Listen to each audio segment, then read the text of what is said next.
오늘의 주요 뉴스입니다. 나경원 한국당 원내대표가 패스트트랙 사태 발생 7개월 만에 검찰에 출석했습니다. 역사가 심판할 것이라는 나 원내대표에 대해 민주당은 검찰의 철저한 수사를 촉구했습니다. 일본군 위안부 피해자와 유족이 일본 정부를 상대로 낸 손해배상 청구 소송 첫 재판이 3년 만에 열렸습니다. 피해 할머니들은 일본의 사죄를 요구하며 흐느꼈고 일본은 이번 소송이 국제법에 어긋난다며 출석하지 않았습니다. 주한미군의 필요성에 의구심을 제기하며 방위비 인사를 요구한 밀리 미 합참의장이 처음으로 한국에 왔습니다. 에이브럼스 주한미군 사령관은 지소미아 종료가 잘못된 메시지를 줄 수 있다며 거듭 연장을 촉구했습니다. 대전 국방과학연구소 실험실에서 폭발 사고가 발생해 한 명이 숨지고 5명이 다쳤습니다. 소방당국은 어떤 실험을 하다 폭발했는지 등 자세한 사고 경위를 조사하고 있다고 밝혔습니다. 생후 닷새 된 신생아를 학대한 혐의를 받는 산부인과 간호사가 다른 아기도 학대한 정황이 확인됐습니다. 청와대 국민청원 게시판에는 진상규명 요구가 거세지고 있습니다. 정부가 고령화 시대에 맞춰 주택연금 가입 연령은 만 60세에서 55세로 내리고 주택가격 상한은 시가 9억 원에서 공시가격 9억 원으로 확대합니다. 또 일정 규모 이상의 기업은 퇴직연금을 의무적으로 도입하게 할 예정입니다.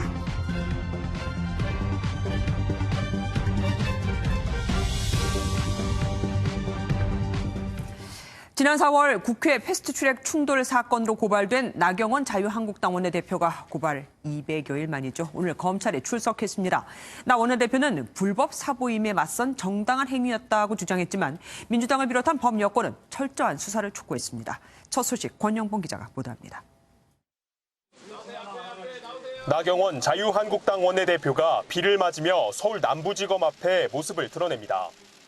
지난 4월 국회에서 패스트트랙 사건이 발생한 지 200여일 만에 검찰에 출석한 겁니다.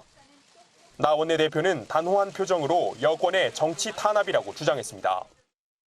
공수처와 연동형 비례대표제를 통한 권력을 장악하려는 여권의 무도함에 대해서 역사는 똑똑히 기억하고 심판할 것입니다. 채입에 바른미래당 의원 감금을 지시했는지 묻는 질문에는 아무런 대답을 하지 않고 조사실로 들어갔습니다. 패스트트랙 사건으로 수사 대상에 오른 자유한국당 소속 의원 60명 가운데 검찰의 출석 요구에 응한 건 나 원내대표가 처음입니다. 범여권은 철저한 수사를 촉구했습니다. 나 원내대표를 필두로 자유한국당 모든 의원 당직자에 대한 철저한 조사와 엄정한 처벌이 있어야 합니다. 끝까지 억지를 부리니 국회를 폭력 사태로 짓밟은 불안당의 대표라고 불러도 할 말이 없을 것입니다. 지난달 황교안 자유한국당 대표의 자진 출석에 이어 나경원 자유한국당 원내대표까지 검찰 소환에 응하면서 패스트트랙 수사가 속도를 내고 있습니다. MBN 뉴스 권영보입니다. 황교안 대표와 나경원 원내대표는 검찰에 출석했지만 남은 60명에 달하는 다른 한국당 의원들은 나오지 않고 있죠. 총선을 불과 5달 앞둔 시점이라 이들을 다 소환하기도 쉽지 않고 그래서 소환 없이 일괄 기소를 할 것으로 보입니다. 어차피 증거는 영상 안에 다 들어있으니까요. 김지영 기자입니다. 지난달 검찰에 자진 출석했지만 진술 거부권을 행사한 황교안 자유한국당 대표. 이 문제에 관해서 책임이 있다면 이는 전적으로 당 대표인 저의 책임입니다. 한국당은 패스트트랙 검찰 수사는 정치 탄압이라며 출석 불응 입장을 고수해왔습니다. 더불어민주당과 정의당 등 의원들이 소환돼 조사를 받았지만 입건된 국회의원 110명 중 절반이 넘는 60명은 자유한국당 의원들입니다. 결국 반쪽짜리 수사에 그치는 상황에서 나경원 원내대표의 자진 출석이 수사 변곡점이 될 것이란 분석이 나옵니다. 한국당 의원들의 법률 대리를 맡은 석동영 변호사는 나 원내대표가 검찰에 당의 입장과 견해를 설명한 뒤 나머지 의원들에 대한 문제도 진행될 것이라고 밝혔습니다.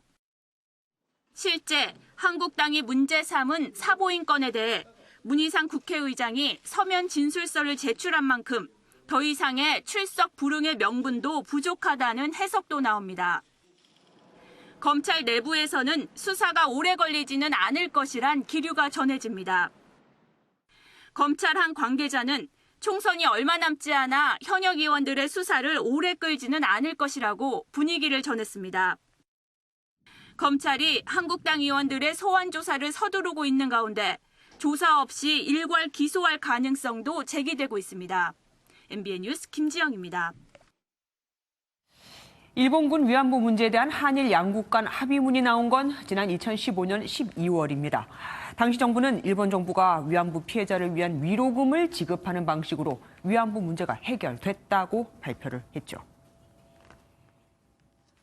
한일 양국 간 가장 어렵고 힘든 과거사 현안이었던 일본군 위안부 피해자 문제 협상이 마무리되는 것을 계기로 하지만 정작 피해 당사자인 위안부 할머니들을 빼고 진행된 협상에 논란이 일었고 지난 2016년 위안부 피해자와 유족들은 직접 일본 정부를 상대로 손해배상 청구 소송을 제기합니다. 그런데 일본 정부가 한국 법원이 보낸 소장을 번번이 반송하면서 재판은 지연되죠. 결국 법원은 공시송달 절차를 밟았고 3년 만에야 오늘 첫 재판이 시작됐습니다. 일본 정부를 상대로 한 손해배상 청구 소송이었지만 일본 측은 재판에 출석하지 않았습니다. 박장 기자가 보도합니다. 3년 만에 첫 재판을 앞두고 위안부 할머니 생존자 3분이 기자회견을 자청했습니다. 93살 이육선 할머니는 여전히 반성하지 않는 일본 정부를 꾸짖었습니다. 반성을 해야 되지. 어째 반성을 안 합니까? 원고 21분의 할머니 중 생존자는 단 5명. 한 분은 소송을 취하해 이제 남은 원고는 20명입니다. 손해배상 청구 소송이 처음 제기됐던 지난 2016년 12월 28일 이후 3차례나 소장을 반송한 일본 정부는 이 중 2차례는 주권 면제 원칙에 따라 각하해야 한다고 주장해왔습니다. 한 국가의 법원이 다른 국가와 그 재산에 대해선 재판할 수 없다는 겁니다. 결국 우리 측 재판부가 지난 3월 공시송달 명령을 내렸고 3년 만에 재판이 처음 열렸지만 일본 측은 참석하지 않았습니다. 재판 도중 엎드려 오열한 92살 이용수 할머니는 재판이 끝난 뒤 각오를 다시금 굳게 새겼습니다. 끝까지 포기 안 합니다. 저는 나이 92입니다만은 별로 활동하기 딱 좋은 나이입니다. 끝까지 일본한테 사죄배상 받겠습니다. MBN 뉴스 박지환입니다. 어제 일본 아베 총리와 만난 미국 밀리 합참의장이 오늘은 한국에 왔습니다. 일본 측 의견을 들은 뒤 한국을 찾은 건데 아무래도 우리 정부가 파기하겠다고 한 한일 군사정보보호협정 지소미아를 지속하라고 압박할 것으로 보입니다. 주진희 기자입니다. 오늘 한국에 도착한 마크 밀리 미 합참의장은 박한기 합참의장과 오늘 저녁 만찬을 한 뒤 내일은 44차 한미 군사위원회 회의에 참석합니다. 어제 일본에 들러 지소미아 관련 논의를 했던 만큼 이 부분이 중점적으로 논의될 것으로 보입니다.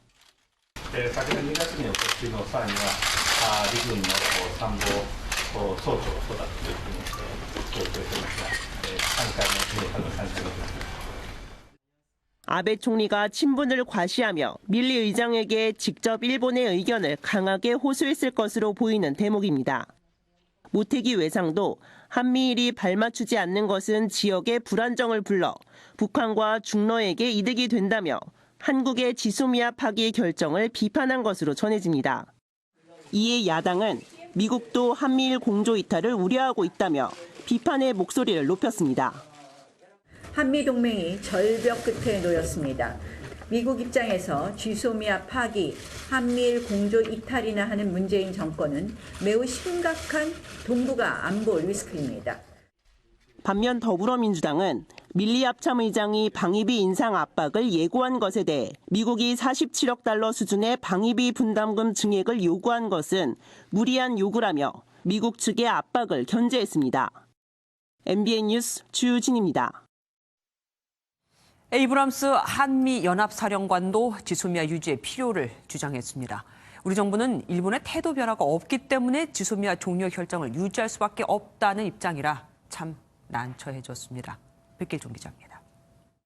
로버트 에이브럼스 한미연합사령관은 어제 내외신 기자들과 인터뷰에서 지소미아 종료에 대한 우려를 표했습니다. 지소미아가 없으면 우리가 그만큼 강하지 않을 수 있다는 잘못된 메시지를 보낼 위험이 있다고 밝혔습니다. 앞서 마크 밀리 미 합참의장이 지소미아 종료는 북한과 중국의 이득이라고 말한 것처럼 에이브럼스 사령관도 북중러를 의식한 발언으로 해석됩니다. 또 방위비 분담금에 대해서도 한국이 방위비 분담금을 더 낼 능력이 있다고 밝힌 해리 해리스 주한미국 대사의 의견에 동의한다며 그 돈은 다시 한국에 돌아가지 나에게 오지 않는다고 강조했습니다. 지난 8월 청와대는 지소미아 종료에 대해 미국 측과 긴밀히 협의했다고 밝혔지만 미군 고위급 인사들은 잇따라 지소미아 필요성을 강조하고 있습니다. 한일 지소미아 문제에 대한 검토 과정에서 미국과는 수시로 소통을 했고 특히 양국 NSC 간에는 매우 긴밀하게 협의를 했습니다. 지소미아 종료까지 앞으로 9일이 남은 가운데 모레 열리는 한미안보협의회의 SCM에서 미 측은 지소미아와 방위비 분담금 문제를 강하게 압박할 것으로 보입니다. MBN 뉴스 백길종입니다. 16명을 살해한 혐의로 추방된 북한 주민 2명을 둘러싼 논란이 끊이질 않고 있습니다. 이틀간의 도주와 추격 끝에 이들을 납포했다는 통일부와 군의 설명도 조금씩 다르고 탈북자들 사이에서도 너무 체력이 약해 인민군에도 못 들어간 사람들이 어떻게 16명을 살해하느냐. 그러니까 살해 주범은 따로 있다는 소문이 돌고 있는 겁니다. 신동규 기자가 취재했습니다. 뮤지컬 요덕 스토리로 유명한 탈북자 출신 정성산 감독이 북한 주민 2명 북송과 관련해 의혹을 제기했습니다. 북한 내부 소식통을 근거로 북송된 2명은 영양실조로 군대도 못 갈 정도로 허약 체질에 살해를 주도한 게 아닌 범행 가담자에 불과하다고 주장했습니다. 누명을 씌워 추방했다는 건데 이 같은 주장은 국정원이 국회에 보고한 내용과 다릅니다.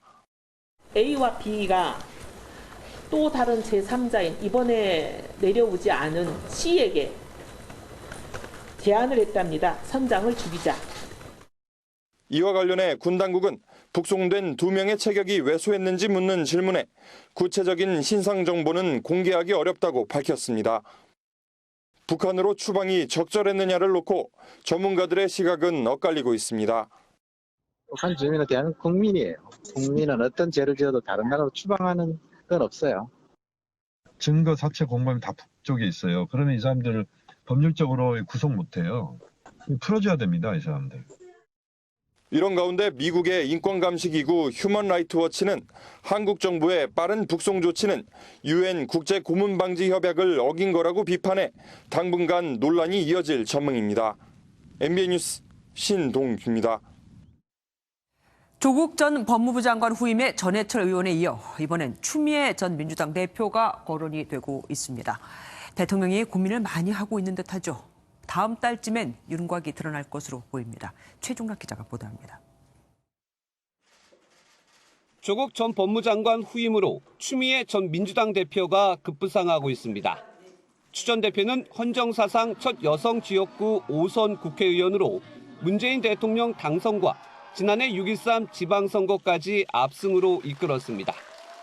또 친문보다는 비문이어서 노영민 비서실장이 차기 개각의 인선 방향으로 밝힌 탕평 기조에 적합하다는 평가입니다. 청와대 내에서는 대통령 선거와 이후 당대표 시절 호흡이 나쁘지 않았고 여성 법무장관으로서 긍정적이라는 분위기도 감지됩니다. 여권 안팎에서는 추 전 대표를 비롯해 전해철 의원과 박범계 의원 등이 차기 법무장관으로 거론되고 있습니다.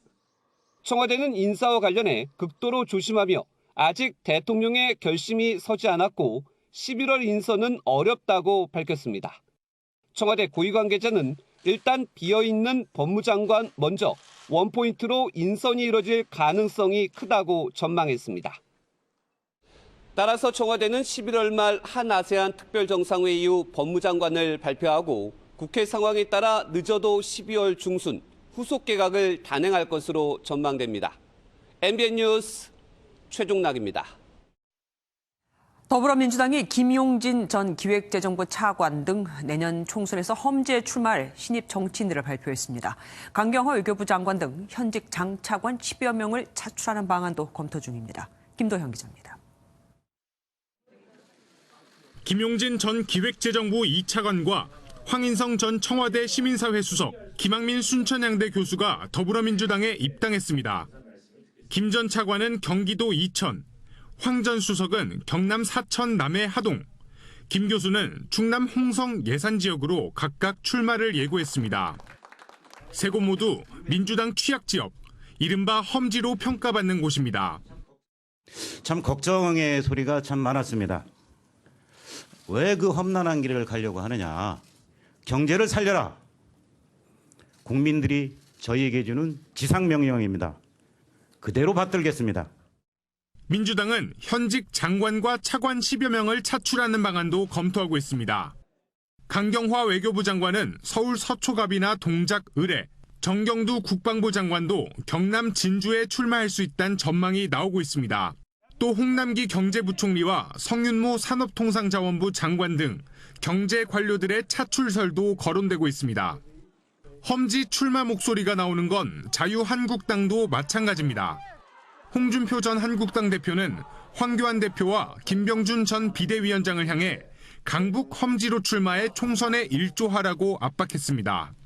5개월여 앞으로 다가온 내년 총선을 두고 취약 지역 공약을 내세운 각 당의 인재 영입과 주요 인사에 대한 험지 출마 목소리 역시 커지고 있습니다. MBN 뉴스 김도형입니다. 유승민 의원과 껄끄러운 관계라 자유한국당의 보수 대통합 추진단 단장으로는 부적절하다는 지적을 받고 있는 원유철 의원이 2달 전부터 유 의원 측과 소통을 해왔다고 밝혔습니다. 황교안 대표도 모든 것을 덮고 넘어가자는 게 통합이라며 원 의원에게 힘을 실어주었는데 문제는 이를 유 의원 측이 어떻게 받아들이냐 하는 거겠죠. 최영규 기자입니다. 보수통합 추진단장 자격을 두고 적절성 논란을 사고 있는 원유철 의원은 보수통합이라는 시대적 소명을 잘 이뤄내야 한다는 충정으로 받아들이겠다며 교체설을 일축했습니다. 그러면서 신뢰관계가 없었더라면 유승민 의원 측과 2달 동안 물밑 소통을 할 수 없었을 것이라며 통합 추진에 자신감을 드러냈습니다.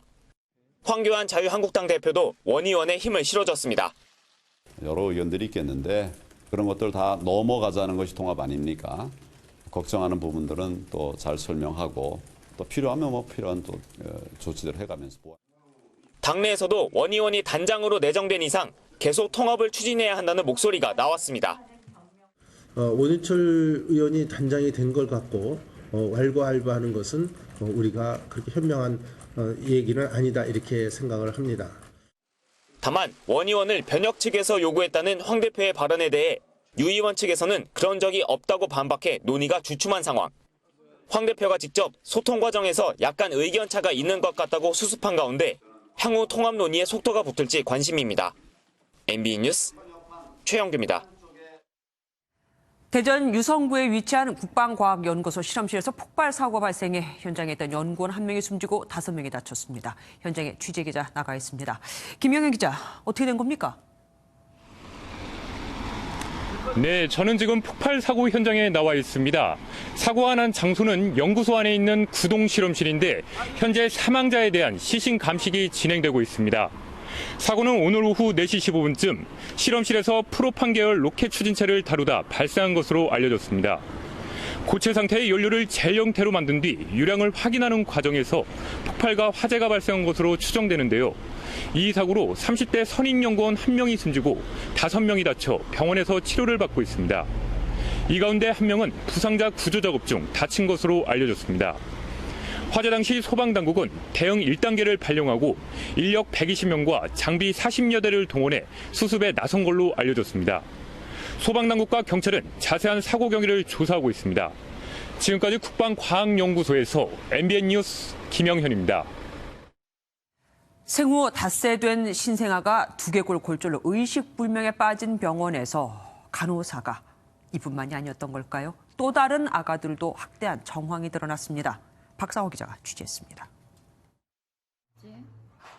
생후 5일 된 아영이가 두개골 골절로 의식불명 상태가 됐을 때 신생아실에는 4-5명의 아기가 더 있었습니다. 병원 CCTV를 분석한 경찰은 해당 간호사가 다른 아기들도 학대하는 장면을 추가로 확인했습니다. 내동댕이 치듯 아기 바구니에 던져진 아영이보다 학대 강도는 낮은 것으로 알려졌습니다. 아직 수사 중이라서 저희들이 몇 명이다 뭐 이렇게 말씀을 드릴 수가 없습니다. 아동학대 혐의로 입건된 간호사는 피곤해서 그랬던 것 같다며 고의성이 없었다는 취지로 경찰에 진술한 것으로 전해졌습니다. 첫째와 둘째에 이어 아영이까지 3명의 아이를 모두 이 병원에서 낳은 부모는 울분을 감추지 못합니다. 그런 식으로 하고 있다는 게 난 믿기지도 않고요. 이건 뭐 배신감 이런 걸로도 표현이 안 되죠. 앞서 경찰은 해당 간호사에 대한 구속영장을 신청했지만 법원은 직접 증거가 없다는 이유로 영장을 기각했습니다. 진상규명을 촉구하는 청와대 국민청원에는 16만 명 이상이 서명하는 등 국민적 공분이 치솟고 있습니다. MBN 뉴스 박상호입니다. 화성 연쇄살인 8차 사건의 범인으로 검거돼 20년 동안 옥살이를 한 윤모 씨가 법원에 재심을 청구했습니다. 법원이 재심을 받아들일지 또 프로파일러에게는 자백한 이춘재가 법정에 나와서도 자백을 할지 주목됩니다. 윤기란 기자가 보도합니다. 재심 청구서를 내기에 앞서 기자들과 만난 윤모 씨는 자필로 써온 글을 읽어내렸습니다. 담담하면서도 기대에 찬 목소리였습니다. 저는 무죄입니다. 오늘은 너무 기쁜 날입니다. 지금 경찰은 100% 믿습니다. 끝까지 최선을 다해 주십시오. 윤 씨의 재심을 돕는 박준영 변호사는 새롭고 명백한 무죄의 증거와 수사기관의 직무상 범죄를 재심 청구의 이유로 들었습니다. 재심이 이루어진다면 이춘재를 비롯해 당시 경찰과 검사도 법정에 세워야 한다고 강조했습니다. 이춘재로부터 정말 비밀의 폭로가 뭔지를 직접 듣는 자리를 이 사건 법정에서 마련하고자 합니다. 윤 씨의 변호인들은 재심이 억울한 옥살이를 한 윤 씨의 무죄를 밝히고 사법 관행을 바로잡는 계기가 돼야 한다고 주장했습니다. 윤 씨가 재심을 청구함에 따라 법원이 이를 받아들일지, 만약 재심이 성사된다면 이춘재를 법정에 세울 수 있을지에도 관심이 쏠립니다. MBN 뉴스 윤기란입니다. 재활 치료를 위해 병원에 입원한 70대 환자가 간병인 2명에게 폭행을 당해 중태에 빠졌습니다. 폭행 후 방치까지 해서 아예 의식불명이 된 겁니다. 손하늘 기자가 보도합니다. 40대 정모 씨는 지난달 22일 갑작스런 연락을 받았습니다. 수술 후 한 재활병원에서 치료를 받고 있던 70대 아버지가 위독하다는 연락이었습니다. 아버지 상태가 위독하오니 바로 병원으로 오라고 하시더라고. 근데 제가 거리가 머니 아버지가 상태가 위독하면 병원으로 좀 모셔달라고 했죠. 정 씨의 아버지는 재활병원 근처 대형 병원 응급실로 옮겨졌지만 뇌에서 출혈 증세가 있다는 진단을 받았습니다. 이상했던 정 씨는 해당 병원을 고소했고 경찰 수사 결과는 놀라웠습니다. 사고 발생 전날 60대 중국인 간병인 2명이 피해자를 병과 의자를 이용해 폭행한 뒤 방치한 걸로 드러난 겁니다. 피해자는 18시간이 지나서야 이곳 대형 병원 응급실로 옮겨졌지만 의식불명 상태입니다. 그래서 뇌 손상도 심한 상태라서 하루라도 더 아버지 뵙고 챙겨드리려고 저희 집 앞에 모셨는데 이런 사고가 있어서 그 부분 정말 마음으로 너무 힘듭니다. 두 간병인은 모두 환자가 움직이지 않도록 관리했을 뿐이라며 혐의를 부인했지만 경찰은 CCTV 분석과 의료진 조사 등을 토대로 이들을 상해 혐의로 검찰에 넘겼습니다. 환자를 제대로 관리하지 못한 재활병원 원장과 의사에 대해서도 업무상 과실치상 혐의가 있다고 봤습니다. 이에 대해 해당 병원 측은 수사 중인 사안이므로 수사에 협조하고 있다는 입장만 밝혔습니다. MBN 뉴스 손하늘입니다. 검찰이 이르면 내일 정경심 교수에 이어 조국 전 법무부 장관을 소환할 것으로 보입니다. 예상대로 조 전 장관이 비공개 출석할지 아니면 사실상 폐지는 됐지만 본인이 나서서 포토라인에 설지 우선 관심이 쏠립니다. 손기준 기자가 전합니다. 검찰이 그제 부인인 정경심 교수를 추가 기소한 데 이어 이번엔 조국 전 법무부 장관을 소환할 것으로 보입니다. 조 전 장관 측과 검찰이 소환 일정을 조율 중인 가운데 이르면 내일 조 전 장관이 검찰청사에 모습을 보일 것으로 알려졌습니다. 다만 검찰은 조 전 장관의 소환식이나 출석 방식 등에 대해선 어떠한 입장도 내놓지 않고 있습니다. 이는 몇 달 사이 불거진 피의사실 공표 논란과 법무부가 새로 마련한 형사사건 공개금지 규정을 의식한 것으로 보입니다. 현재까지 검찰은 조 전 장관의 소환 일시를 비공개할 것으로 보이지만 출석 방식은 현재까지 미정입니다. 앞서 조 전 장관의 부인인 정 교수는 구속 전 6차례 소환 모두 취재진을 피해 청사 지하를 통해 검찰에 비공개로 출석한 바 있습니다. 물론 청사 1층을 통한 사실상의 공개 소환 가능성도 배제할 수는 없습니다. 한편 서울중앙지법은 추가 기소된 정 교수 사건을 경제전담재판부인 형사합의 25부에 맡겼습니다. 형사합의 25부는 조 전 장관 일가의 사모펀드 의혹과 연결된 의혹이 있는 경찰총장 윤모 총경 사건을 맡아 진행하고 있습니다. 동양대 표창장 위조 혐의에 대한 재판도 한 차례 열렸는데 이 역시 해당 재판부로 합쳐져 재판이 열릴 것으로 보입니다. MBN 뉴스 송기준입니다. 고령화 속도가 전 세계에서 가장 빠르다는 우리나라. 하지만 정년 60세를 다 채우고 은퇴하는 사람은 흔치 않죠. 그래서 정부가 갖고 있는 집 한 채를 담보로 연금을 주는 주택연금의 가입 연령을 현행 60세에서 55세로 낮추는 방안을 추진하기로 했습니다. 이르면 내년 초부터 시행됩니다. 정주영 기자가 취재했습니다. 2년 전 주택연금에 가입한 박창렬 할아버지. 집 한 채가 전부인 박 할아버지에게 집을 담보로 매달 받는 주택연금은 노후 생활에 큰 도움이 됩니다. 꼬박꼬박 그 날짜 어기지 않고 고정적으로 이제 수입이 들어오니까 그리고 또 이제 뭐 애들한테 뭐 생활비 이런 거 달라고 손 내밀지 않고 스스로 그냥 살아갈 수 있는. 정부는 국민들의 노후 생활 안정 차원에서 현재 만 60세인 주택연금 가입 가능 연령을 이르면 내년 초부터 만 55세로 내리기로 했습니다.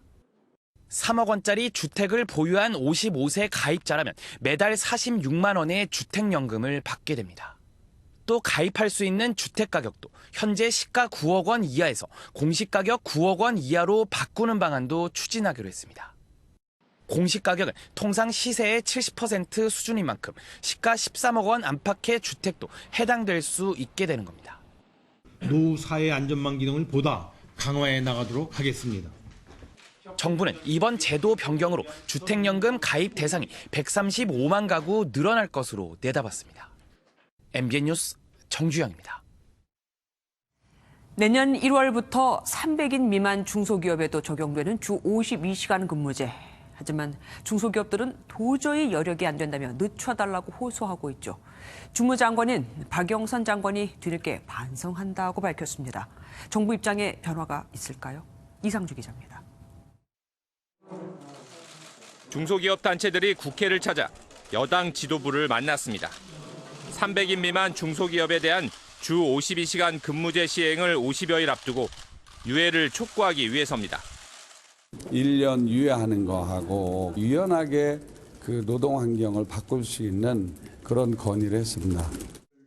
이들은 연구개발이나 건설 등은 특정 기간에 업무가 집중되는 경향이 있는데 이 같은 업종별 특수성이 반영되지 않고 있다고 우려했습니다.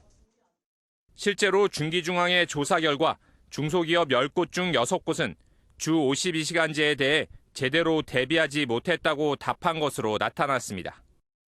불규칙적인 주문과 만성적 인력난을 겪는 중소기업의 특성을 감안하고 주무장관인 중소벤처기업부 장관도 주 52시간제 개선 요구에 공감하며 지원 사격에 나섰습니다.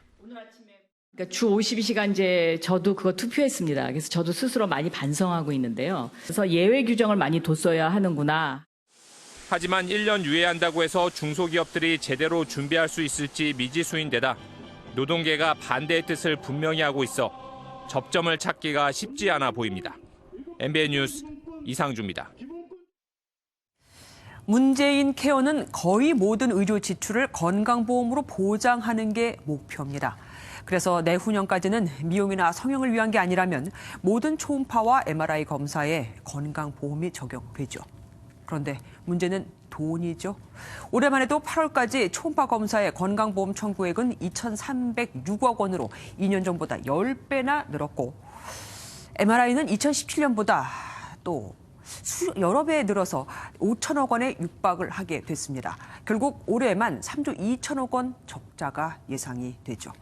이렇게 돈을 써서 모두가 혜택을 받으면야 보람이 있을 텐데 문제는 이럼에도 사각지대에 놓인 환자들이 많이 있다는 겁니다. 치료를 포기할 위기에 처한 그들, 이혁준 기자가 만나봤습니다. 김모 씨의 어머니는 지난 2012년 폐암 4기와 뇌척수전이 진단을 받았습니다. 어머니에게 맞는 약은 안타깝게도 건강보험이 적용되지 않는 한 가지 약뿐이었습니다. 매달 들어가는 약값만 600만 원이 넘습니다. 재난적 의료비를 신청해도 절반밖에 지원이 되질 않아 나머진 자식들의 몫입니다. 아시면은 치료를 거부하실 것 같아서 영수증을 받아도 무조건 숨기거든요. 정말 급여만 기다렸는데 이제 안타깝고 이제 좀 박탈감이 들죠. 지난 2010년 유방암 3기 진단을 받고 각종 합병증에 시달리는 정모 씨의 경우도 크게 다르지 않습니다. 영수증은 비급여 항목이 수두룩합니다. 이렇게 살아서 뭐하지? 한 번씩 아파버리면 며칠은 못 일어나요. 그냥 알바 뛰면서 병원비를 충당을 하는데 너무 버겁고 너무 힘들어요. 의료계에선 문재인 정부의 건강보험 보장 확대 방향에 문제가 있다고 지적합니다.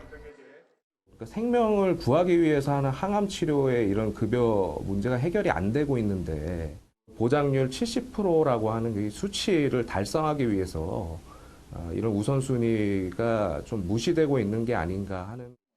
취약계층, 중증 환자에 대한 건강보험의 사회적 배려가 시급해 보입니다. MBN 뉴스 이혁준입니다.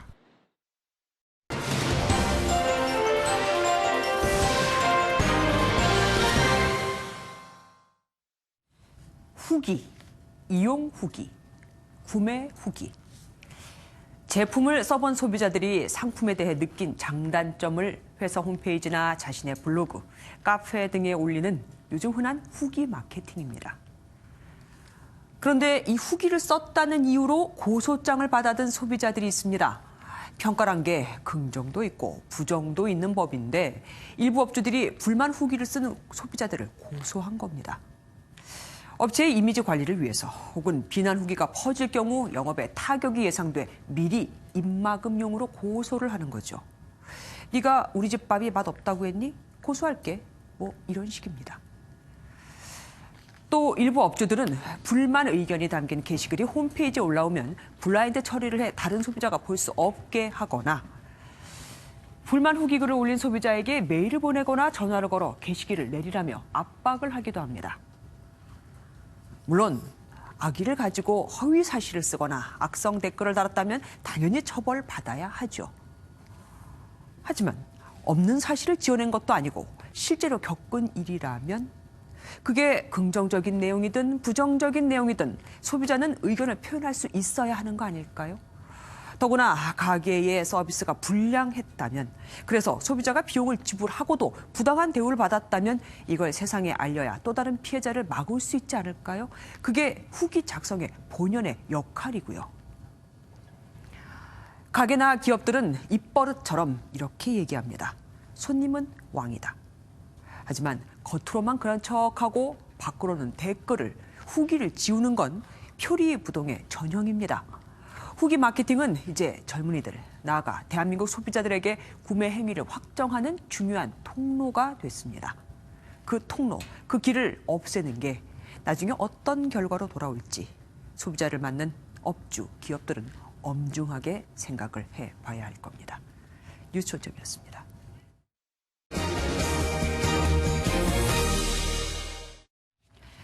경찰이 실탄을 발사한 이후 홍콩은 거의 준전시 상황이 됐다고 해도 과언이 아닙니다.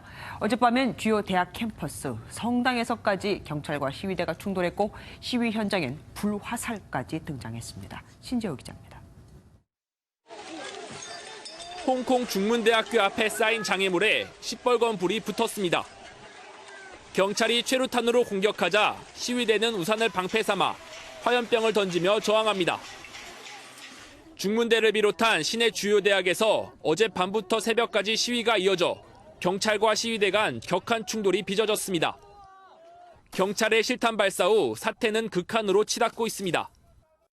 한 쇼핑몰에선 크리스마스 트리가 불태워지고 경찰의 실탄 발사에 맞서 시위대가 불화살까지 쏘는 등 홍콩 시내는 그야말로 시가전을 방불케 했습니다. 일부 시위대가 지하철 운행을 방해해 시민들의 통근을 저지하는 이른바 여명 행동은 오늘도 진행되면서 사흘째 출근길 대란이 빚어졌습니다. 홍콩 정부는 경찰청장의 강경파 인사를 임명하고 교도소 폭동에 대응하기 위해 특수훈련을 받은 경찰 특공대까지 투입할 방침입니다. 중국 관영 매체들도 시위대를 폭도로 규정하며 강도 높게 비판했습니다.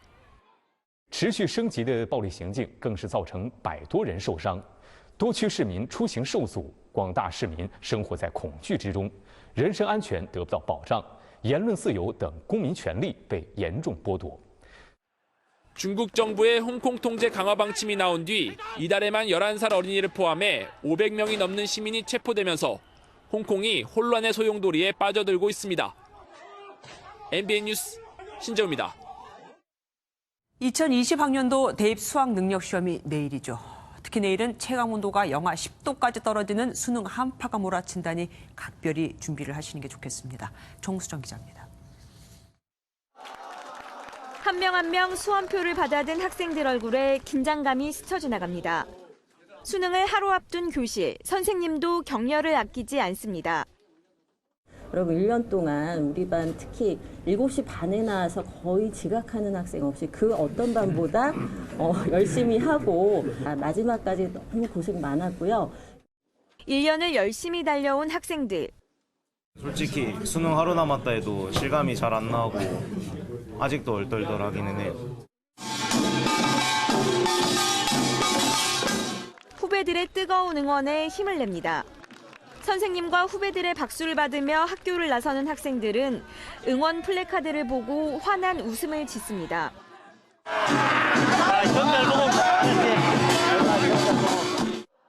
수능을 앞두고 떨리는 마음은 학부모도 마찬가지입니다. 편안한 마음으로 지금까지 쌓아온 거를 열심히 차분하게 시험에 응했으면 하는 그런 바람입니다. 올해 수능을 치르는 수험생들은 모두 54만여 명. 신분증을 챙겨 오전 8시 10분까지 입실해야 합니다. 또 수험표에 적힌 시험 영역과 선택 과목을 반드시 확인하고 전자기기를 수험장에 들고 가서는 안 됩니다. 내일 오전에는 수능 한파가 찾아와 아침 기온이 영하로 내려가니 추위에도 대비를 하는 것이 좋습니다. 3학년 형들 수능 잘 보세요. 용산! MBN 뉴스 정수정입니다.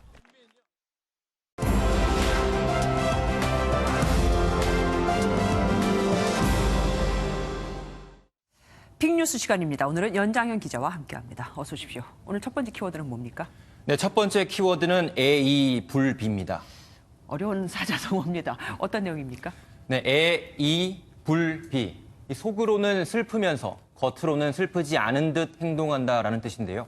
독도 인근 소방 헬기 추락 사고 현장에서 어제 고 박단비 구급대원의 시신이 발견됐는데 박 대원의 부모가 보인 행동이 국민들에게 울림을 주고 있습니다. 시신은 수습했어도 어쨌든 딸이 숨진 거는 사실이잖아요. 그렇습니다. 이 딸을 잃은 아버지와 어머니가 가장 먼저 보였던 반응은 다른 실종자 가족들에 대한 미안함이었습니다. 아직 발견되지 않은 실종자 3명의 가족들의 심정을 먼저 헤아린 건데요. 또 아버지 박 씨는 이 수색 대원들도 추운 날씨에 지쳐서 힘들 것이라면서 더 이상의 희생은 안 된다며 수색 작업 동안 안전주의를 당부한 것으로 알려졌습니다. 그러니까 실종자를 수색하고 있는 다른 대원들의 걱정을 또 한 겁니다. 참 존경스럽습니다.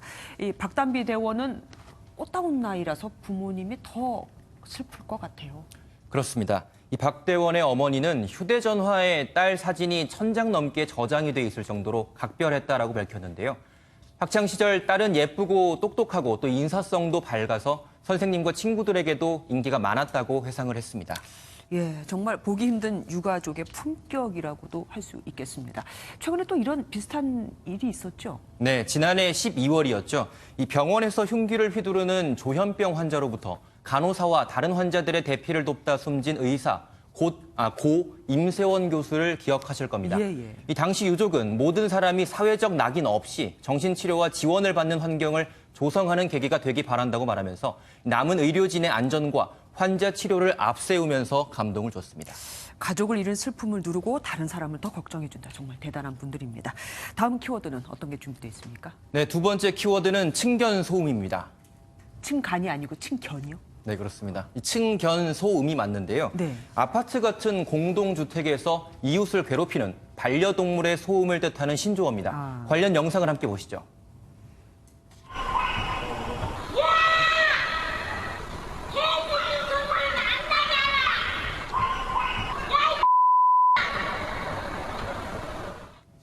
네, 견디다 못해 소리를 지르는 남성과 그 와중에도 들리는 개 짖는 소리를 확인할 수 있습니다. 사실 반려동물 요즘에 많이들 키우니까 이런 일은 꼭 뭐 남의 일만 되지는 않을 것 같습니다. 네, 그렇습니다. 우리나라에서 반려동물을 키우는 인구가 1,000만 명을 훌쩍 넘어서 계속해서 늘어나고 있는데요.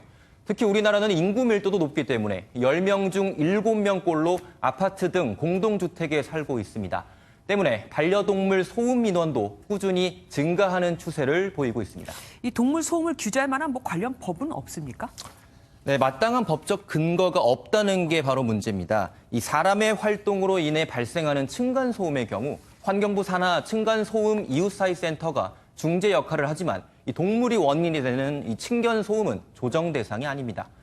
또 2016년 서울시에서 동물 갈등 조정관 제도를 실시했지만 실효성이 없었고 8개월 만에 운영이 중단되기도 했습니다. 그러면 다른 나라들은 어떻게 하고 있습니까?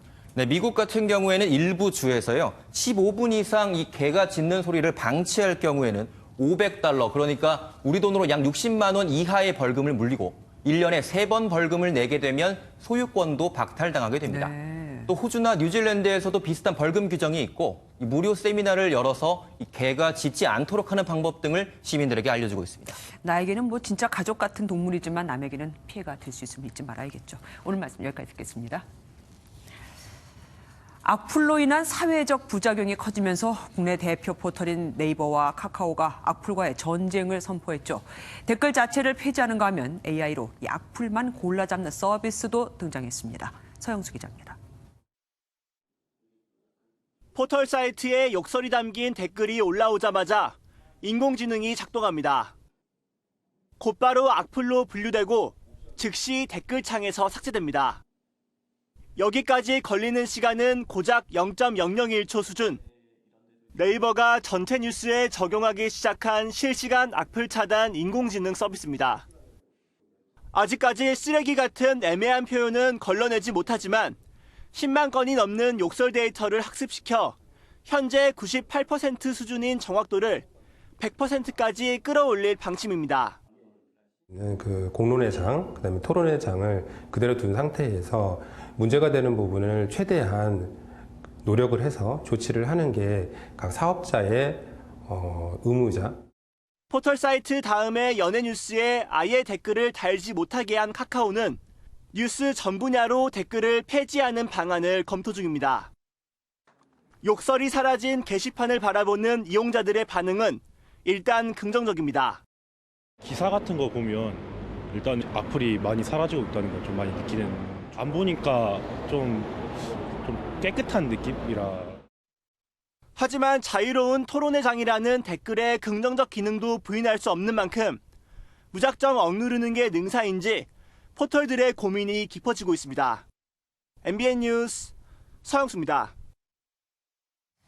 지난달 전체 취업자 수가 한 해 전보다 41만 명이 늘어 고용률이 23만 년 만에 최고치를 기록했습니다. 그런데 60세 이상 취업자 수도 1982년 통계 작성 이후 최대였습니다. 늘어난 취업자 대부분이 60대 이상의 단기 일자리라는 말이 나오는 이유입니다. 임병주 기자입니다. 주민센터 안에 자리한 한 카페. 머리가 희끗한 바리스타가 주문을 받고 커피를 내립니다. 행복하죠. 제가 지금 여기 이 일을 안 하면 집에서 뭐 하겠어요. 맨날 누워서 뒹굴고 지금 이 나이에 많이 아플 때잖아요. 정부 재정이 투입된 일자리 사업의 일환으로 다양한 분야에서 이렇게 어르신 활약이 늘고 있습니다. 실제 지난달 사회복지 서비스업 분야의 취업자 수도 1년 전보다 15만 명 이상 늘어나면서 전체 고용률을 끌어올렸습니다. 10월 기준 전체 취업자 수는 한 해 전보다 41만 9천 명이 늘어 2,750만 9천 명을 기록했고 고용률도 0.5%포인트 올라 23년 만에 최고치를 기록했습니다. 다만 일자리 질에 대한 의문은 여전히 제기됩니다. 늘어난 취업자 가운데 60대 이상이 대부분이고 우리 경제의 허리라고 할 수 있는 30, 40대 취업자는 감소했기 때문입니다. 40대가 가장 힘들어하는 부분은 제조업과 건설업, 도소매업인데요. 현재 업황이 부진한 그런 대분류 업종에서 영향을 40대에 받고 있다라고 볼 수 있습니다. 또 주당 36시간 이상의 일자리가 18만여 개 줄어든 반면 단기 일자리는 60만 개 가까이 늘어났습니다. 정부 재정으로 이른바 어르신 단기 일자리만 늘렸다는 지적이 나오는 이유지만 정부는 주요 고용 지표가 개선됐다며 고용 개선 흐름이 뚜렷해졌다고 자평했습니다. MBN 뉴스 이병주입니다. 플라스틱과 볏짚, 나무 소재 쓰레기로 석유를 만들어내고 음식물 쓰레기 폐수에서 메탄을 만들어내고 우리 기술인데 환경에 이바지 하는 건 물론 그야말로 돈이 되고 있습니다. 이혁근 기자가 취재했습니다. 나무와 플라스틱 등 불에 타는 쓰레기를 기계에 넣자 잘게 부서집니다. 쓰레기를 녹여 가스로 만들고 액체화되는 과정을 거치자 석유가 쏟아집니다. 한 중소기업이 개발한 쓰레기를 석유로 분해하는 기술입니다. 미국 특허도 획득해 최근엔 500억 원 규모의 수출 계약도 맺었습니다. 산업용이나 난방용, 이 발전용에 사용할 수 있는데 일반 주유소에서 판매하는 가격의 약 절반 수준에 음식물 쓰레기를 관리하는 공기업은 폐수에서 메탄과 이산화탄소 등을 뽑아내 새로운 자원으로 활용하고 있습니다. 그냥 버려왔던 폐수에서 가스를 추출한 겁니다. 이렇게 생산된 바이오가스를 활용하면 기존 LPG 연료보다 매년 30억 원 이상의 비용을 줄이는 효과가 있습니다. 하루 평균 은폐수 500톤을 처리하고 있고요. 이 처리하는 과정에서 바이오가스 약 4만 세제곱미터를 생산하고 있습니다. 정부도 신재생에너지의 경제적 가치를 높이 평가하고 올 4월 자원순환 기본법을 만들어 쓰레기의 매립이나 소각을 최소화하고 자원을 재활용하도록 장려하고 있습니다. MBN 뉴스 이혁근입니다. 기내에서 여성 승무원을 성추행한 혐의를 받는 도르지 몽골 헌법재판소장이 벌금 700만 원의 약식 기소됐습니다. 검찰 관계자는 도르지 소장이 범행 직후 면책 특권을 이용해 조사를 회피하려 한 점과 다른 승객의 안전 운항을 저해한 점을 고려해 벌금 액수를 결정했다고 설명했습니다. 오늘 전국에 추위를 몰고 올 요란한 가을비가 내렸습니다. 비는 밤에 대부분 그치겠지만 그 뒤로 찬 공기가 몰려옵니다. 대학 수학능력 시험일인 내일 수능 한파가 찾아오면서 5년 만에 가장 추운 수능일이 되겠습니다. 서울은 내일 아침 영하 3도로 올가을 들어 첫 영하권인데다 올 들어 가장 낮은 기온을 기록하겠는데요. 오늘 아침과 비교했을 때는 9도가량이나 내려가겠고 체감 온도는 영하 9도 선까지 뚝 떨어지겠습니다. 낮에도 4도 선에 머물며 종일 무척 춥겠습니다. 내일 새벽부터 아침 사이 충남 서해안과 호남을 따라서는 약한 눈이나 비가 지나면서 길이 미끄러울 수 있겠습니다. 양은 5mm 미만으로 적겠지만 이 지역들의 수험생들은 시험장으로 향하실 때 여유 있게 출발하시는 게 좋겠습니다. 오늘 밤 11시를 기해 중북부 지방을 중심으로는 한파주의보가 내려지겠습니다. 내일 아침 오늘보다 10도 이상 기온이 뚝 떨어지겠습니다. 남부지방 한낮에도 대부분 10도 아래에 머물며 춥게 느껴지겠습니다. 동부지역 내일 바람이 점차 강하게 불겠습니다. 금요일에도 중부지방에 비 소식이 들어있고요. 일요일과 월요일에도 전국에 비가 한 차례 지나겠습니다. 날씨였습니다. MBN이 선정한 이 한 장의 사진입니다. 이 왼쪽 사진은 충북 청주에 있는 한 어린이집이 학부모들에게 아이들에게 먹였다며 보낸 식단 사진입니다. 가운데가 실제로 제공된 식단이고요. 오른쪽은 원아들에게 호박죽을 간식으로 제공한다던 어린이집이 아이들에게 실제로 내어준 죽 사진입니다. 더 길게 얘기할 필요도 없겠죠. 아이들이 불쌍할 뿐입니다. MBN 종합뉴스 여기서 마치겠습니다. 함께해 주신 여러분 고맙습니다.